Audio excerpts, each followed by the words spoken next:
Hello and welcome to Where the Living Room Used to Be, a podcast about Rhode Island's music scene.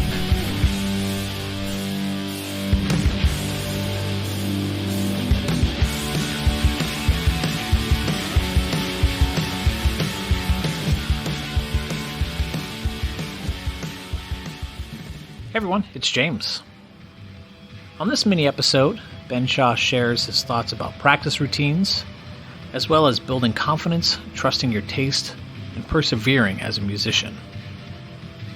At the end of the episode, you'll hear Ben's song Somewhere in Rhode Island that he performed at AOS 220 on December 2nd, 2021. I highly recommend you visit their YouTube channel, TV220, for almost 100 live stream performances from Rhode Island artists, including a good handful from Ben himself, that are definitely worth checking out. Thanks again for tuning in. Enjoy the episode. Well, Ben, I wanted to ask you, from your experience of, being a musician, is there a particular mentor or producer or, fellow musician, like someone that's played in your band or anyone in particular that you've learned from? Have they shared something with you that you'd like to pass along to people that are listening? Yeah, there are a couple of things that from different mentors and everything. One, my first saxophone teacher in college, my only saxophone teacher in college was this Professor Jared Sims. And he was such a great part of my life early on. Like in high school, we'd go to these competitions and we'd see him and everything. And he was just always really nice to me. And so when I went to URI, I got to study with him. And this is a lesson I don't think he meant to teach me, but he definitely did. And I told him about later. That I'm thankful for it. I went into the practice room one day and in my lesson, and it was maybe a year and a half. And he just kind of had his horn down. We started playing and we stopped playing. And he's like, look, man, we can go over the same stuff every time you come in here if you want. I'm cool with that. I'll whatever, that's what you want to do. But I think if you really put some work in and you really started to try to focus in and practice, I think you could actually make some cool stuff. So, I mean, that's up to you though. And it was just this punch right in the face because I didn't really practice all that much. I wasn't a good practicer, but he kind of lit a fire and was like, man, if you want to do this, do it. You gotta go for it. And I think that is such a hard lesson for a lot of us to learn, because it's, you can be serious about music. You can give yourself permission to be serious about it and to take it seriously. I know it's just music, but you can go out and you can choose if you want to be focus at it. Yeah. And I say this from a part of, I'm not a very focused person. I'm not I work at it and I really try, but it's hard for me to focus. And I didn't really ever develop good practice habits until my piano lessons with this man, Stephen Erickson, that I was taking back when we lived in Newport. It was this guy who, he was a great teacher. He taught at Salve Regina, but he taught me how to practice. And it's very simple, but it's about focused, deliberate practice. And I think if there's one thing that I've been able to take from him and just apply it from my time not being a serious musician, was just learning how to approach getting better at the instrument. And then, from there, it's once you learn how you can kind of practice, then you can really get to some of the more detailed work on your instrument. I mean, it's hard there's so many weird lessons you learn from producers and tricks and stuff how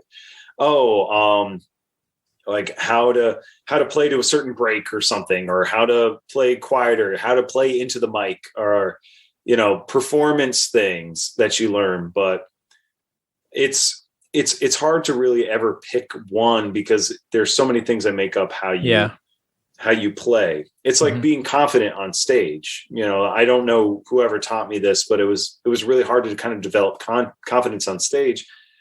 But it was, again, it's something that's like, you can kind of choose to be like confident in a way. Like, I've been taking martial arts for the past couple of years. My wife she was taking karate for a long time. And then the place that she was doing started this other program, like kickboxing. And then they changed to like Krav Maga. And I say that just because it's like, I've been doing it for a while.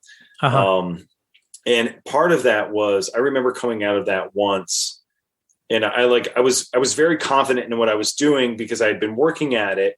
And I felt like very good about like, I was striking, I was doing all these like defenses and stuff like that, and how I was like manipulating my body. And like, I just felt good about what I was able to do. And I was driving home and I'm like, you know, I'm so confident with this, but I am not confident about my music. Why is that? What if and I just kind of decided to myself, like, what if I just chose to be confident in the music? Yeah. And it was like this. So it was just this weird moment of doing something not related to music that I was able to apply, because it was just the way, you know, I had been talking with my sensei or whatever. And I just kind of realized like, oh no, you can just kind of choose to have confidence in yourself. Like, you can make that and manifest it if you try. Yeah. So just a weird other thing, but yeah. Or just, I mean, I definitely, feel that stuff too. And I don't know if I could have ever gotten to a point where I'm confident in what I do, but I guess a couple things. Number one, like, listen to other people like that I respect. You know, I'm like, oh, I like this guy. I like what he's doing. And if he says I'm good, I guess so. I guess I'm probably all right. You know, like, there's like some sort of like, you know, roundabout being okay with it. And then also just trying to not be so like overtly unconfident, you know, like it doesn't, as long as I can just be like, oh, okay. You know, like I'm not ever going to be that super confident person, but as long as I'm, you know, not downplaying every single thing or whatever else, like I'll give you a little bit of inside baseball with my playing. Sure. That I don't know if I've ever shared, and it's not anything to do with actually my playing, but most of the time when I this is what podcasting is all about. Pretty much every show that I play, I chew gum, and it's like a very big part of it. I bet you that some people think of it's like, oh, I bet you I've heard James, you know, learn from Dave Grohl. Dave Grohl always chews gum. I don't know if no one has ever said that to me, but I'm thinking that. But the reason that I chew gum is because I have these sort of like involuntary facial expressions when I mess up. No one has ever noticed that I mess up. But you know, except for when I make this like very overt, like, fuck, you know, type of thing, like in the middle. And so I just chew gum because it masks that physical response to like not playing the thing that I was going to play. And so, yeah, I have been doing that for a very long time, like, you know, a decade plus, where I'm like, if I don't have gum, I'm like, I need to go to Walgreens right now so I can go get some gum before this set. Oh, dude. Yeah. So that is a little trick for me of just how I can kind of get through. And it's been working for all of these years that at least no one has come up to me and be like, yeah, I noticed that you train wrecked that piece right there. Well, when you yell "fuck" in the middle of a performance, I guess so. I think that's also what people. A lot of it isn't even verbal saying that. I did that. For those that are listening, because a facial expression on a podcast doesn't totally work. But no, we are. But I will just have that type of thing where I'll kind of make this face and I'm at least hoping that the chewing gum, just because I'm kind of moving my face more instead of it just being this thing, has just kind of helped me with that. Because again, like other members of the band don't know that I messed up. Yeah. You know, like it's that to that level, never mind the audience, but people are like, I'll be like, man, sorry, I messed up that transition from the, and they're like, oh, yeah, what are you talking about, man? You were like spot on. I was like, really? You know, so it is, you know, my standards, knowing my, like putting myself up against myself. And I just had to learn to live with that and just kind of try to stay in the moment and be like, that's, you know, the best I could do at that time. And it's, you know, it was good, you know, like other people that I respect, you know, bass players that I like really look up to and love playing with that are like, that was great. And I was like, all right, I won't tell you all the things that I messed up, you know? Yeah. Because if they're not saying it right now, you just have to take the compliment because I've heard this from so many people in like famous people or like whatever, you know, like well-known people where they're talking about, you know, when fans approach them and they're like, oh my God, I love this. And like, I don't know, that's not my best movie. You should really like it. Yeah. It's like, but what they're telling you is that you gave them something. You did something for them that they liked. Now, if you tell them that they're wrong, like how is that to go about anything? It's, you know, it's not necessarily when you're doing it, it's yours, it's your performance. It is about you, but you're kind of giving it away. You know, you're playing two people as part of the performance. It is like theirs to experience. They are experiencing it as much as you are experiencing making it. They're experiencing it having been played at them and they are like hearing it. And so what you're doing is if you're telling them like, oh no, I didn't do that right or whatever, you're trampling on their experience. Yeah, exactly. Yeah. Rather than like giving them the space to just enjoy. Yeah. But it's hard when you're up there on stage because you're constantly thinking of like, oh my God, I'm messing up. Oh, I look stupid or whatever. You know, as someone that performs many different styles of music and is the front man in many of these, you know, is there something that you've learned playing these shows, playing open mics, playing, you know, jazz and singer songwriter, like that you would pass along from having that experience?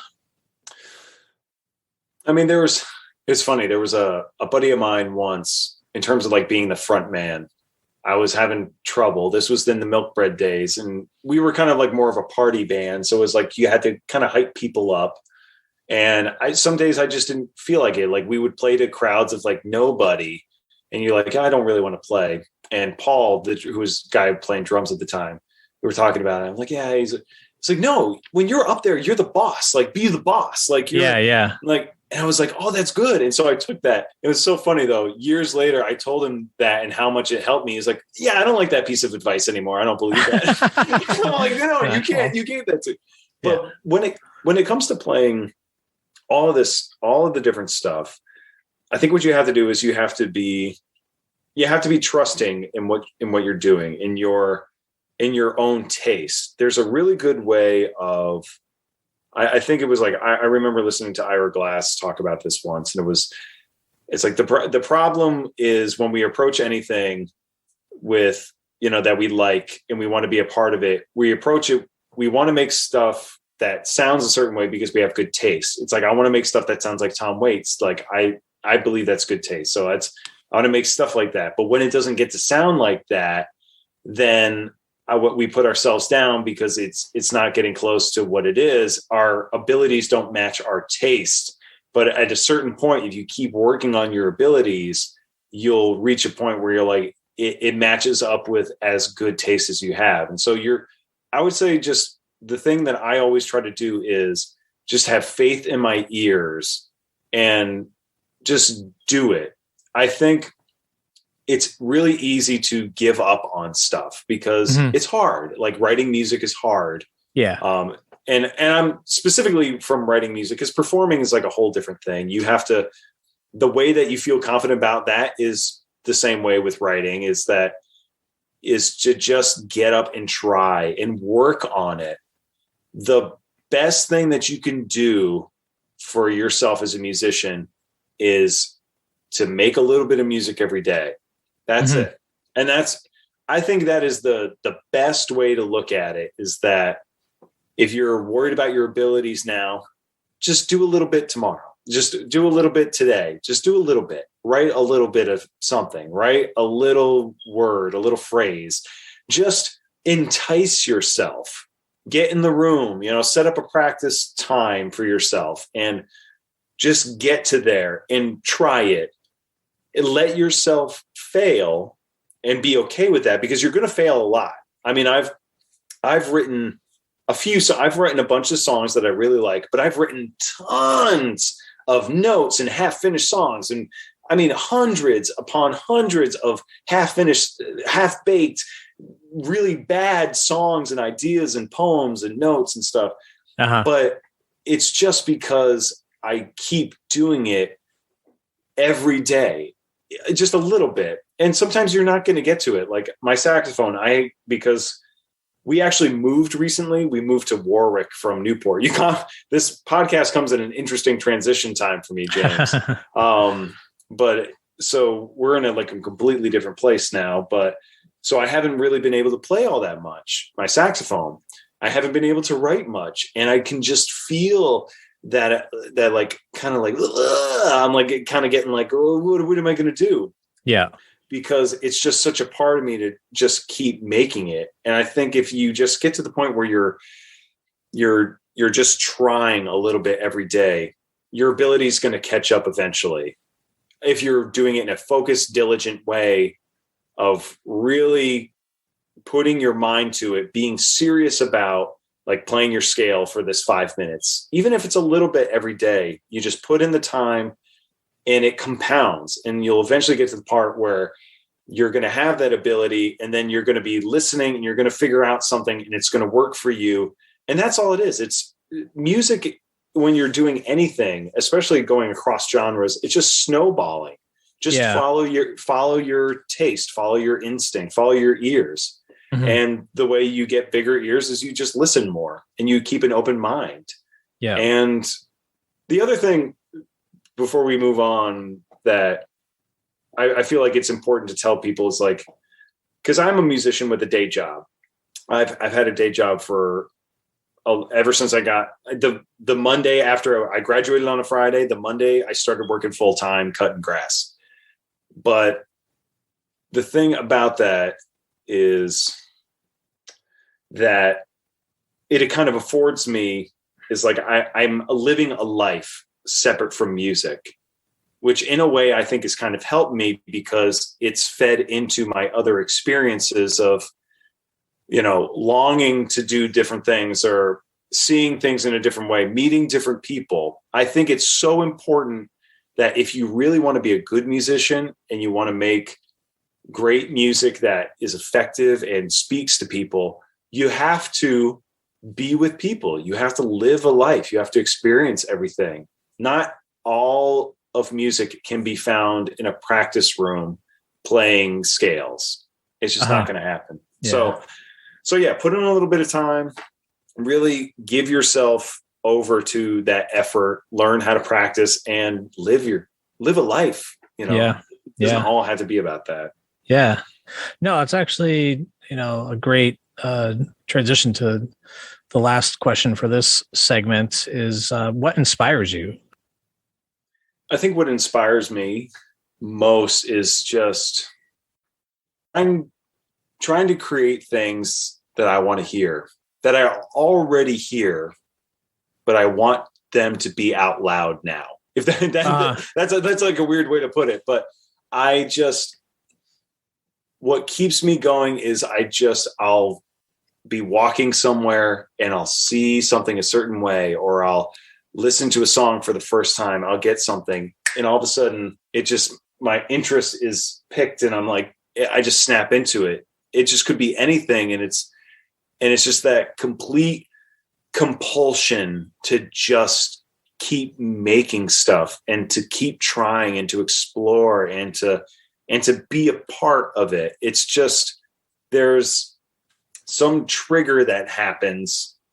And it just works its way into my brain and it just won't stop.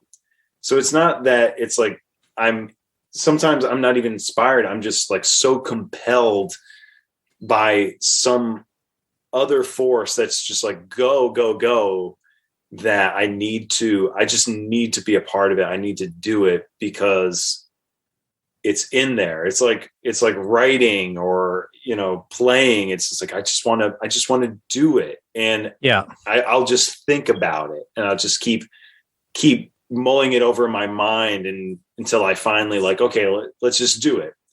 And sometimes the ideas aren't good, but I'm just, so I come up with a lot of bad ideas, but then they kind of, I've always found like even those bad ideas, even those bad gigs, always find ways to turn around and inspire me. So I think it's just having open ears all the time, and just like, you can't see it on the podcast. I'm just looking around wildly, like, okay, what's up over here? And just being curious and constantly like, well, why is it that? And I don't know, just being, just being insatiable almost with it, No, I think that it's important, and it's good that you recognize that as well, that, and do have this outlet for everything that you're doing. So, this is really cool to hear your thoughts. I mean, you're, again, just someone that's does so much, has learned from a lot of different people, and is executing a lot of different things. So I appreciate you sharing some insight into to what it is to be a musician from your own perspective. Yeah, I would say that I wish I have all these things running around in my mind. Like when I was earlier today thinking about like, okay, what am I going to tell James about this? I need to say something profound. I need to say something, but what I would say is because there's so many different quotes and areas that if anybody out there wants to, you see me at a gig and you want to talk about this stuff, I love talking about process. I love talking about writing. Just come find me. I'm a sucker for that. If you want to just be like, hey man, what's your process? I want to know yours. Like, I love knowing how people make podcasts, or like what goes into painting. I love this part of your podcast because it helps me get kind of like be a fly on the wall of other people's process. So if you're ever at a show, anybody out there, if you're ever at a show and you see me, or if even if I'm just at a bar, I guarantee if you come up and you say like, hey man, what are you thinking when you play this or whatever? Or why would you write something like this? I will give you a long ass explanation. I would love that. Yeah. Cool. Well, thanks so much, Ben. I appreciate you sharing this stuff. Yeah, man. Thank you. I appreciate being able to share it with you. Thanks, man. Somewhere there's a porch light shining. It's casting out the night with its glow. But inside there's a wife who's sleeping in a dining room, praying that her husband will come home. Somewhere there's a dog that's barking. It's tied up to a tree all alone. The sun's been beating hard. He's stranded in the front yard. He's chewing on the end of his rope. But there's hope inside you, like an anchor, a wandering soul. And I know gonna find it somewhere in Rhode Island. Let's pack our things and go.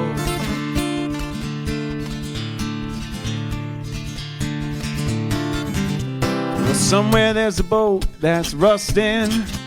It's washed up and abandoned on the shore. The ocean left the engine busted and let the rest return to dust, except the word faith carved into the floor. Somewhere there's an old man driving. He's counting mile markers on the road. But across the bridge he comes alive. He's headed north on 95 towards Providence, where salvation goes. But there's hope inside you, like an anchor, a wandering soul. And I know gonna find it somewhere in Rhode Island. Let's pack our things and go.